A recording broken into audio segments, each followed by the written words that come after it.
Aba, hindi yung totoo na!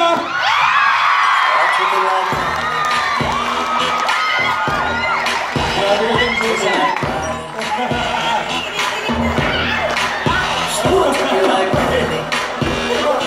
Okay. Hinga.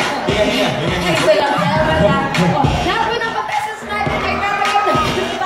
Nasa Sunrox Fest. Please, 16 Pag-get back mula sa Tusiran, basta ubuan. Pero ang pinaka-crucial na part is yung kay Ira kasi sa kanya magagaling yung tanong eh. Siya or yung sagot. So, syempre, papasa niya sa mga contestants dito at umabot kay Joyce! Pagdating kay Joyce, isusunod niya sa kanila sa ating touch screen. pero paano nga ba niya dapat isunod sa ating touch screen? Paano nga ba maididemo ng ating touch screen master? Sino pa ba? Kundi si Rubber Cats. Patricia.